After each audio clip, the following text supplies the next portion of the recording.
કેમ છો મિત્રો? સ્વાગત છે તમારું અમારી ચેનલ વિલેજ રસોઈ ગુજરાતીમાં. આજે અમે બનાવીશું લીલી તુવેરનું શાક. લીલી તુવેર હુકી તુવેર, લીલી તુવેર હુકી તુવેર, એના બોંદ્યા ભાણા રે રેશમી રૂમાલવાળા.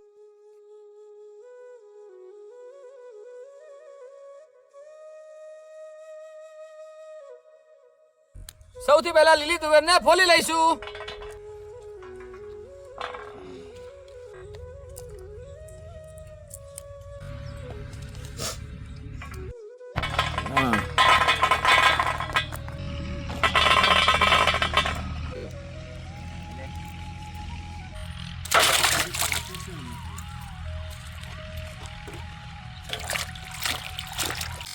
લીલા શાકભાજીને ધોઈ લઈશું.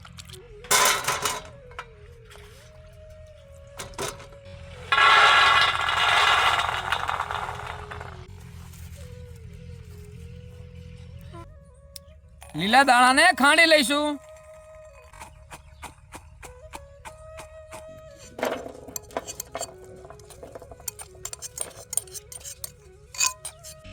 આપણે આ રીતે તુવેરને 50% જેવી રીતે ખાંડી લઈશું.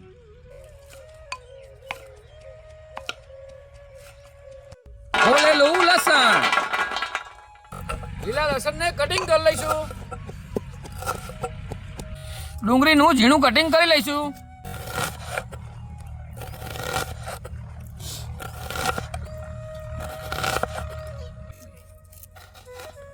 ટામેટા ઝીણા કટિંગ કરી લઈશું.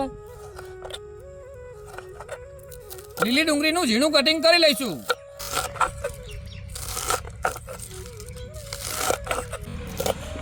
લીલા મરચાને ઝીણા કટિંગ કરી મિક્સરમાં ગ્રેવી કરશું. આદુ, લસણ, મરચા એને આવી રીતે સાફ કરીને મિક્સરમાં કાઢી લઈશું. કટિંગ કરી લેશું ધાણા. આપણા બધા લીલા શાકભાજી પરફેક્ટ કટિંગ થઈ ગયા છે, તો હવે આપણે વઘારવાનું ચાલુ કરશું. તો હવે નાખી દઈશું તેલ. તો સૌથી પહેલા નાખી દઈશું આપણા ખડા મસાલા. હવે નાખી દઈશું સૂકી ડુંગળી.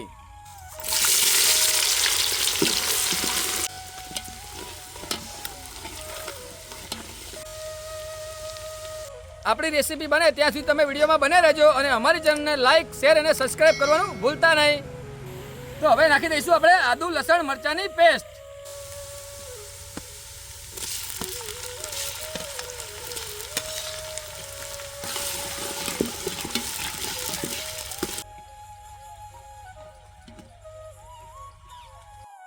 લીલું લસણ અને લીલી ડુંગળી એડ કરશું.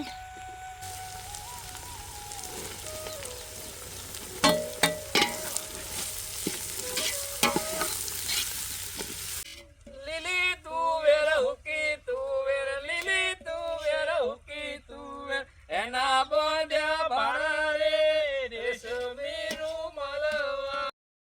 હવે નાખી દઈશું આપણે ખાંડેલી લીલી તુવેર.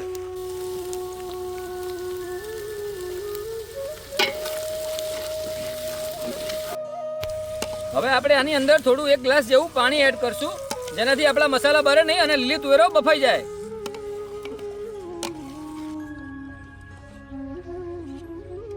હવે એડ કરશું અંદર ટામેટા.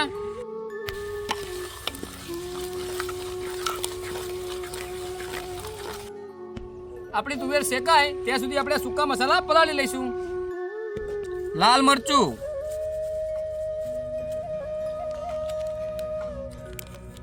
હળદર,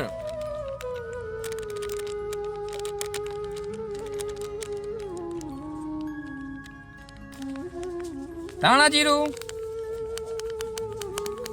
ગરમ મસાલો, મીઠું સ્વાદ પ્રમાણે. હવે એને પલાળી લઈશું.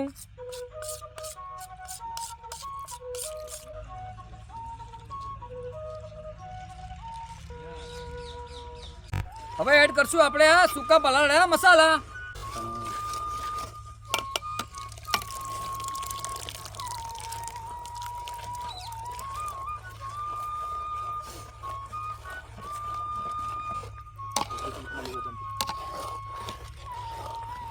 ત્યારબાદ થોડું પાણી એડ કરશું.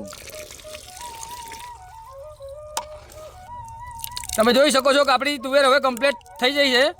શાકમાં થોડી ખટાશ માટે થોડું લીંબુ એડ કરશું.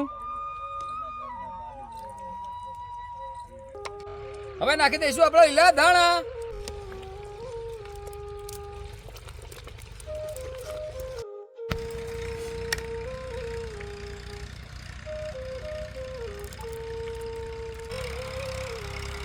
તો હવે આપણી લીલી તુવેરનું શાક કમ્પ્લીટ થઈ ગયું છે, તો આપણે એને ચૂલા ઉપરથી ઉતારી લઈશું. આપણી લીલી તુવેરનું શાક હવે કમ્પ્લીટ થઈ ગયું છે, તો જમવા માટે કાઢી લઈશું. નાખીને અંદર આલી દીધું હો. એ સાસ લઈ લે તો લે સાસ. પેલા નાખ. લીલી તુવેરનું શાક જોરદાર.